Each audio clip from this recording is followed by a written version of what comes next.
you stay still, I'm okay. I'm just here to serve you what God has served to me. Amen. So, amen. I just want y'all to just bear with me as I take my time and ask God to give us the word today. Amen. Amen. But we're talking about the Shunammite woman. Before I go any further, let me just give you the backstory of the Shunammite woman. This is a wealthy woman. This is a woman that she's bold, she's strong. I think she's a little bit before her time. Amen. She is a woman that's, her personality and her character transcends through time, down through the ages. She's a woman that every woman today has a little bit of the Shunammite woman in her. Amen. Amen. Even to the men, we also can grab a hold from something from the Shunammite woman. Amen. Amen. Everybody can get something out of this Shunammite woman. Amen. Amen.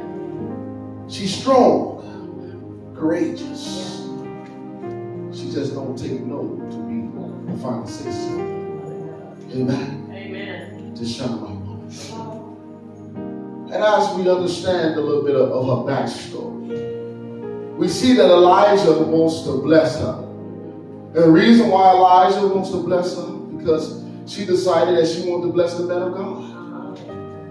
She see the man of God coming through town and being a blessing to others. And she decided to build the man of God a inn. Her and the husband got together and said, let's make the room on top of the roof for the man of God. So when he's in town, he has a place to rest his head and a place to eat. If she can't bless God, she want to bless something close to him. Hallelujah. That is the man of God. Hallelujah. She wants to be a blessing the best way she can. And she decided to bless the man of God. And the man of God take notice of this. And he decided to want to be a blessing back to her. And he tells his apprentice, Gehazi, hey, ask her what it is that she wants, what she needs. And Gehazi asks the Shunammite woman, what can we do for you? Can we go talk to the king on your behalf? Do you want us to talk to the commander of the army on your behalf? What is it that you need? She doesn't say that she needs anything. But my people is my people. She doesn't declare. Yes, she's wealthy. But even with wealth, you stand in need of something. That's right. That's right.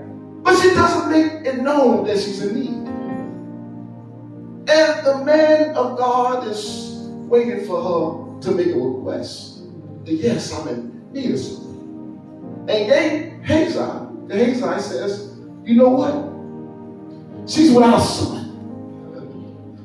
Her husband is old. I don't know that he got any information from her. I don't know that he has been talking with her. But I know he got the scoop on her story.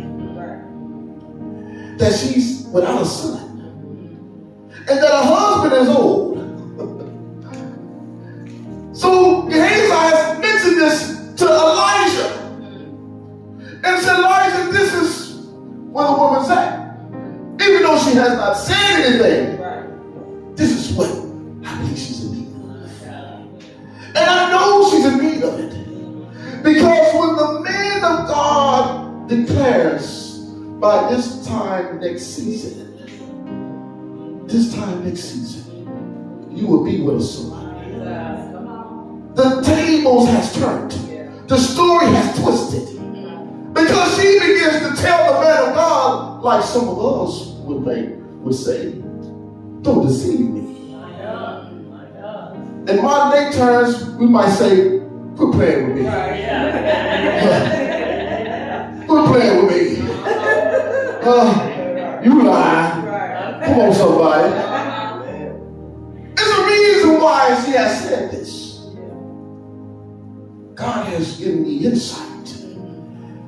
The reason why the woman of this Shunammite woman has said, don't deceive me. Because she's in a place like many of us has been in. A place where you've been believing for something, declaring for something, praying for something, and it has not came to pass yet. It has not manifested itself yet. She's in a place where she has made peace with it. It has not came to pass yet. Maybe it's not meant to be. Not that she's content, but I just made peace with it. Maybe God saying this not meant to be. She's in this place that she has given up on the very thing she's been believing for. My husband has gotten old. I done sought physicians and counselors and no avail. Nothing has manifested itself. Not a seed, not a sign, not nothing. And she gets to a place that she has just made peace. Not that I'm content, but I just made peace that is made not meant to be. And she's at this place. And that's why when the man of God says this to her, she said, I want you to see me. Don't you get my hopes up high. Because I'm in a place where I've been trying and now I feel like it's not possible. So don't you get my hopes up high. I'm broken. I've been praying for something that's not happened yet. My heart been stooped. I'm in a low place because it has not happened yet. My faith is on the edge. So don't play with me. Don't you speak into my life and tell me that something is possible. And I've been trying to do every effort that I can to see and manifest itself, and it ain't happened yet. I'm at a place. A place that I'm saying it is what it is. How many can say today that you have been in a place or in a place that you just been saying lately, it is what it is? Been trying to get my children to act a certain way, and then I came to a place, it is what it is. Trying to believe God to turn around something that seems like it just won't turn around, and I'm in a place that it is what it is. Hallelujah.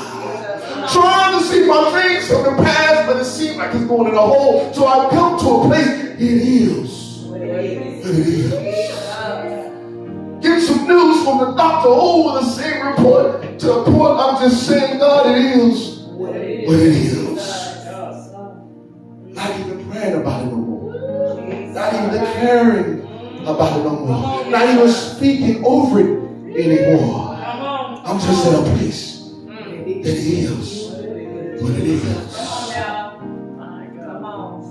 But even though she's at this place, that didn't stop the manifestation.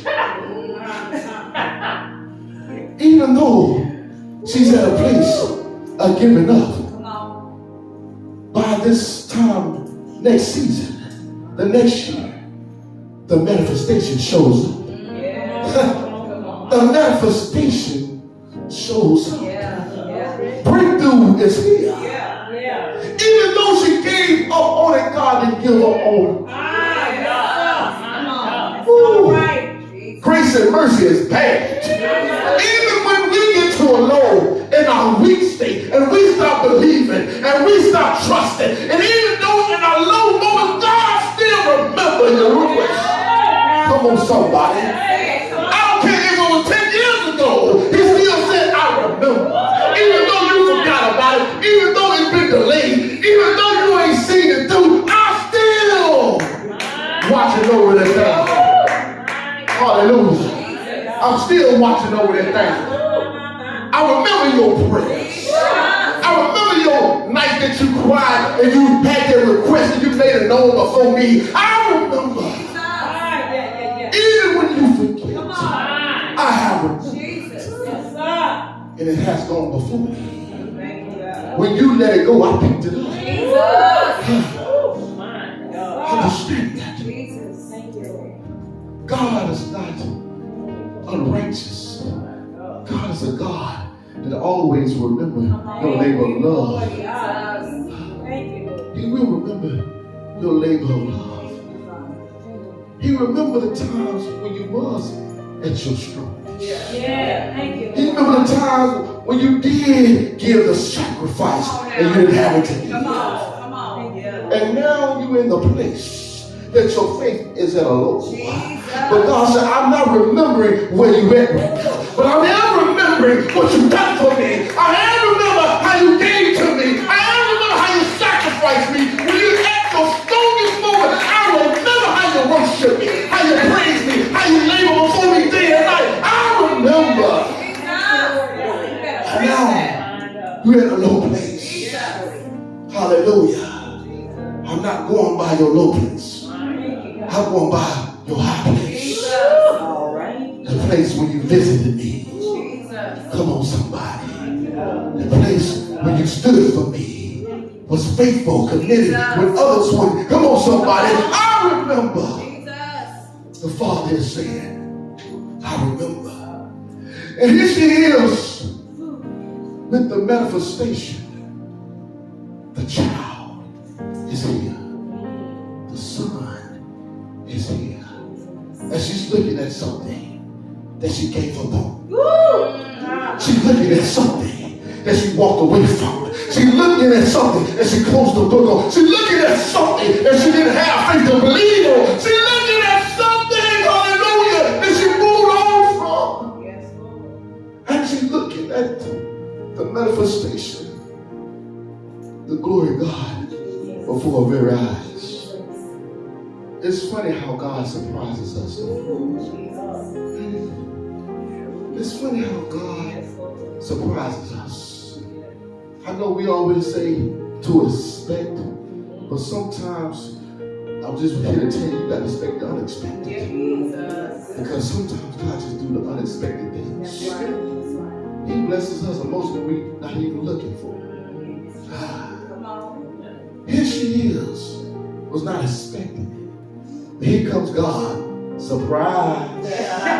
Won't he surprise you? Won't he surprise you? Won't God sneak that blessing up on you? Huh? He will bless you in a season when you thought it was not possible. He'll bless you in a season when it was not a season for the blessing. A season where it was a drought and a famine, and God will bless you in that season.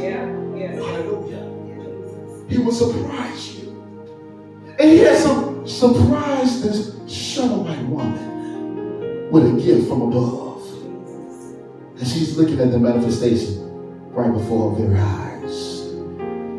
It's something how God does us in a way that he surprises us, giving us the unexpected things. Amen. Sometimes we're going to be on this journey, and I'm speaking prophetically. Some of us are going to be on this journey. But watch out. Watch out while you're on this journey. Because some things will arrive for you. Something you weren't looking for. Something you weren't expecting. Look out for the phone call. Watch out for the knock on the door. Come on, somebody. Come on. Look out for it. I just want to say that off the record while the Spirit is moving in me. The unexpected. There will be a call. It will be a testimony. Come on, somebody. Amen. But here it is, the woman is rejoicing over the gift. But all of a sudden, she hits a bump in the road, the Shunammite woman. One day the son is out there working with the father. How did it feel? He's working with his father. And all of a sudden, the son began to cry out, "Oh, my head, my head." And he passes out. And the father putting the son in his hands and seeing about the son, he tells his servant, he says, take him to his mother. This is powerful. This is giving you a little backstory of the Shunammite woman. This is letting you know her character. Anytime a father don't really see about the child and say, hey, take the child to the mother, that lets you know what type of woman she is. He knew that his wife knew what to do. He knew that his wife knew how to not give up on something and not let go. He knew that his wife knew how to handle this type of situation. And he tells the servant, take the child to the mother. And when the servant takes the child to the mother, the Shunammite woman holds a child all the way to the noon hour. She holds him in her arms. She holds him in her arms. And I can see the Shunammite woman just rocking with a child. Rocking with the manifestation that God has given her. And probably tears coming down her face and she praying and speaking life over him. And she's rocking him into the noon hour. Believing that God will not let this be. God is not going to give me something that it be taken away. But as she tries to hold on, and the more she tries to hold on, the more it slips away. The more he fades away. The more she grabs a hold of him, the more he gets lifeless. Till his body begins to grow. The moaning begins to turn into silence. The eyes begin to batter till they begin to shut. Till the skin color probably begins to change. Till the body begins to grow. And the last stage probably was his head just falling down to his chest. And she seen something that God has given her. Leave her. Leave her. And she couldn't grasp her mind around this. How can this be? I was blessed with this. And I was holding on even to the point that when she had him in her arms, like a mother fighting for a child. Said, no, I'm not going to let this be. And she was holding on to him. But the more she held on, she couldn't deal with the fact the more he began to slip away. How many of us has been in a place where you try to hold on to something, but you felt it slipping away? Holding on to joy, but you felt it slipping away. Holding on to a sound mind, but you felt it slipping away. Holding on to your faith, but you felt it slipping away. Holding on to the commitment, but you felt it slipping away. Holding on to the passion, but you felt it slipping away. What is the very thing that you see go forth and you got a glimpse and you got a taste, but now it's just seemed like it's been slipping away? What is the very thing that you feel that's been dying on you and you've been trying with all your might to hold on, but it seems like it's been let it go? What is it that you feel like been slipping away? What it is? Is it in the marriage? Is it for finances? A child? But you now feel like it's been slipping away. She has seen the very thing that God blessed her with slip away. And she probably would be okay with this. But she didn't ask for this. There's a reason why she didn't ask for this. Because she began to feel like, you know what, I'm okay with not missing what I never had. But once I have it, I can't go without it. Once I have it, I'm not going to live with missing it. I can live with, not missing. I can live with missing what I never had. Right. But I can't live with having something and now being in a place of missing it. Y'all don't hear me. Y'all don't hear me. Can I go a little deeper? I can't live with the fact of tasting the goodness of God, the goodness of Jesus, being delivered, set free, being on fire with the Holy Ghost, being complete, made whole, and now come to a place that I'm in a place of it slipping away. I can't live without it. I can't go on without it. It'll be okay if it never took place for me.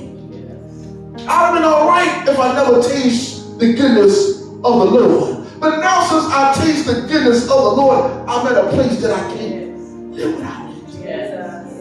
I'm at a place that I want to accept missing something that I once had. And she's at a place, and I'm going to show you that she's at a place that she refused just to have a memory. Somebody got to make up in their mind and say, I refuse just to have a memory.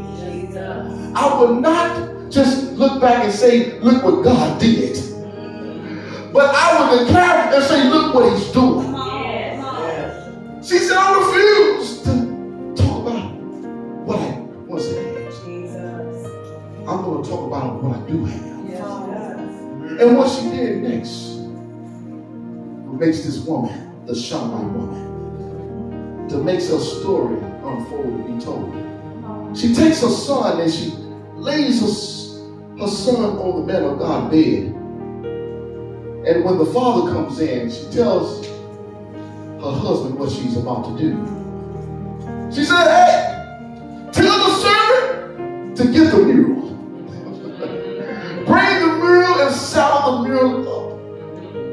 I'm finna go see the man of God. Okay. What's so powerful about this? She had a decision to make. Was she going to plan a funeral or resurrection? She made up in her mind that I'm not going to plan a funeral, but I am going to plan a resurrection.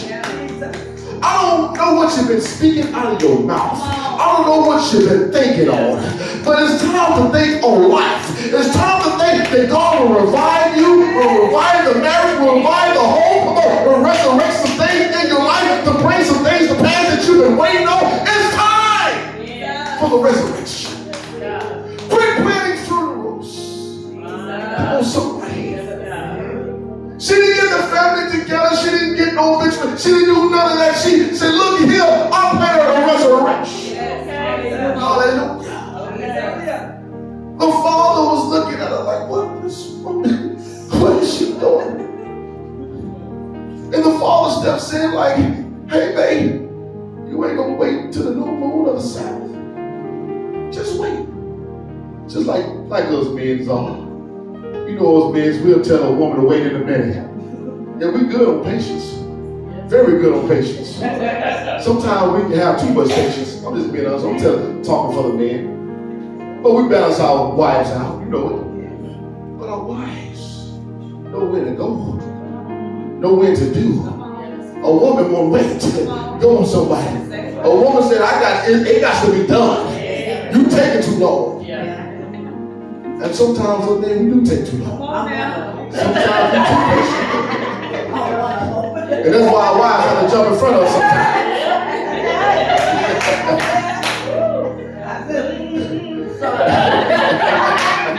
Amen. That's amen on that one.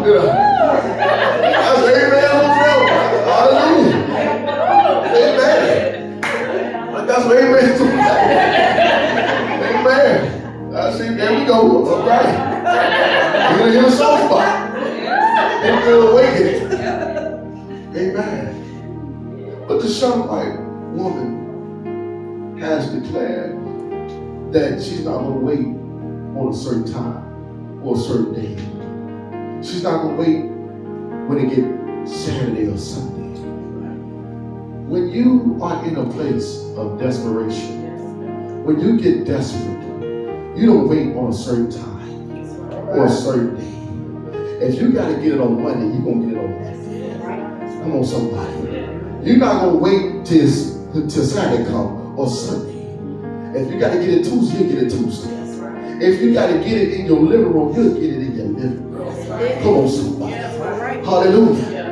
If you got to get it in the car, you got to get it in the car. But when you're in a desperation setting in your life, you don't wait around for something to happen or something to come to pass, but you make up in your mind, I need it now. My breakthrough can't wait, but I need it now. Desperation is one of the highest forms of faith when you're believing for something in God. The highest forms of faith. Because desperate people are the most hungriest in God. Desperate people will seek after God more than anyone. Desperate people will lay before God and they don't care how long it takes. Desperate people will wait on God and they don't care how long it takes. Desperate people will call out on God with sweat, snot, and tears running down their face and they don't care who knows or who sees it. Desperate people. Desperate people. Desperate. Being desperate in God is one of the highest forms of faith. That's the time when you are the most hungriest. That's the most time you are more available. That's the time that you seek Him the most. When you're in that place. And she has grown to be desperate. She's desperate. Then she makes her way to the man of God, Elijah. And she comes to his apprentice, Gehazi. As she comes to Gehazi runs out to the Shunammite woman. Because Elijah tells him, go meet her and ask her what it is she wants or what's the problem is, what's the need is. And Gehazi goes to meet the woman. But something strange takes place in this text. When Gehazi speaks with her, he asks her, is there anything wrong? Is it with your husband or with you or your child? But something hits me in the text. She tells Gehazi, all is well. Why did she tell Gehazi all is well? Why she just didn't share her story, her wound, her transparency? Why she didn't open up and say, listen, this is my pain, my distress. But instead, she tells Gehazi, all is well. Probably have a smile on her face at the same time while she's dealing with brokenness. All is well. Listen, church. I remember an old commercial that I used to watch back in the days. It was a deodorant commercial. And it said, never let them see you sweat. Y'all remember that? Never let them see you sweat. That's how I felt about the Shunammite woman when she spoke to Gehazi. She was covering her wounds. See, sometimes, even though people can be in God or whatsoever, some things you just can't share with everybody. That's right. Come on, somebody. That's right. Some business you just can't share with everybody. Everybody don't need to know your wound. Everybody don't need to know your secret place. Everybody don't need to know what you need and what's broken and what needs to be fixed. Because everybody you talk to ain't concerned about your wounds in the first place. People just concerned about your business. They more concerned about your misery than the ministry. That's right. Come on, somebody.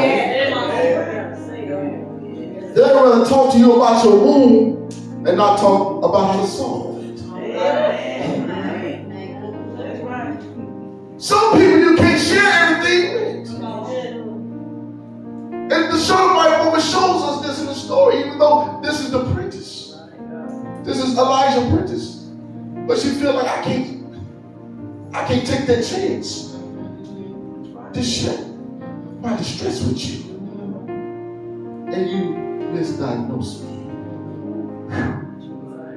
You give me the wrong prescription. The wrong medication. Leave me more confused, more broken, and more damaged than I was when I came. Leaving out your presence feeling more low, more disturbed.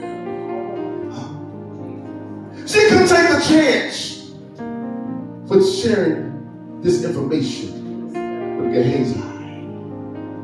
And just like today, we can't take a chance. Even though we're on social media, we can't take chances. Because even though we got 1,000 friends, only 50 of them probably our true friends. And everybody else is there for the show. Everybody else there just to know what you're going through, what you're feeling, what's on your mind, what's hurting, what's bothering you. Hey, and they don't care, hey, is you doing well, is you doing good? That's right. And most times they don't want to hear about you doing good. They want to hear what's broken. They want to hear who left you, who you're mad at. Huh? That's right. That's when you show up in them comments. Hey, come on, somebody. Maybe you ain't even seen us spoke with for years on there. It starts popping up on the page. What's wrong? Who did it? What happened? You know?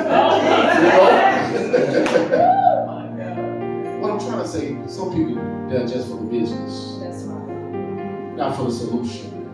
Amen. And she was at a place that she felt like, I can't take a chance. I can't second guess this thing. I can't do it off of maybe. That's for somebody today. Don't take a chance with a maybe. Don't take a chance. Your life, your breakthrough is too fragile to be taking a chance with. Did you hear me?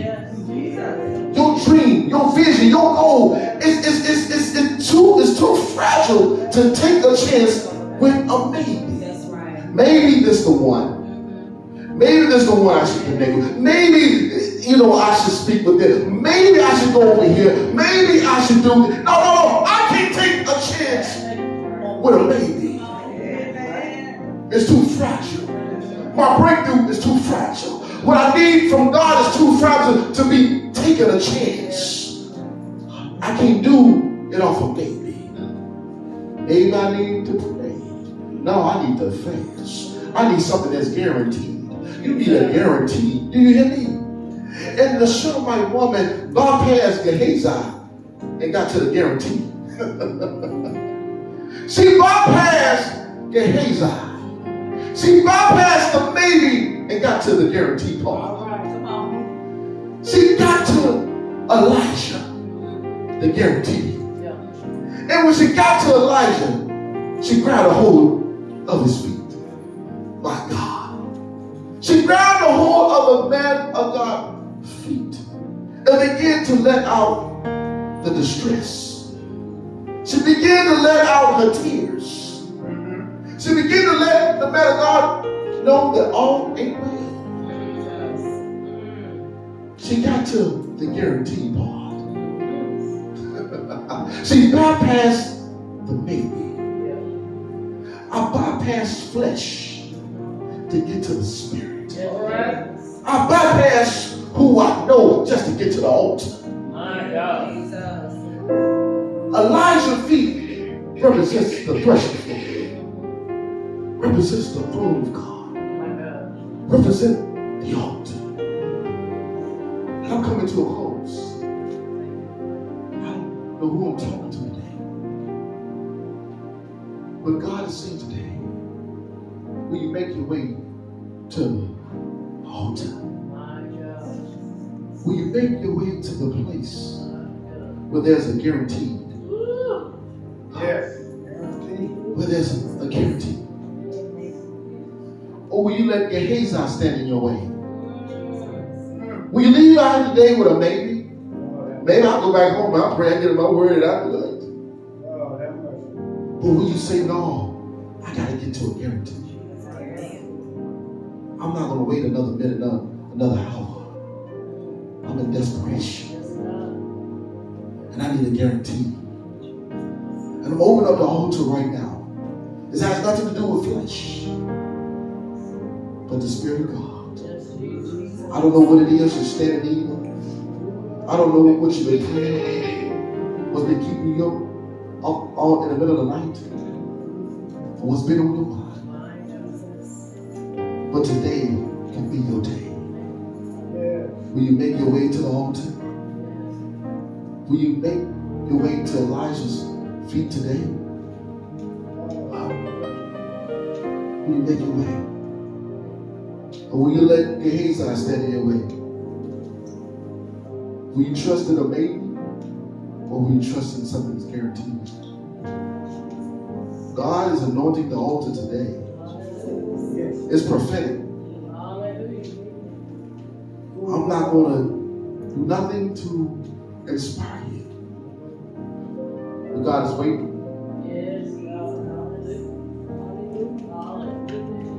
You can take the chance. Walk out here with the baby. But don't blame the pastor. Don't blame the church. Don't say something ain't work. Because when I heard the voice of God, He said, speak about the altar. Yes. If I didn't hear that, I know I heard it. Because He's doing something special today through the word about the altar. Yes. Because this is about faith and obedience. Yes.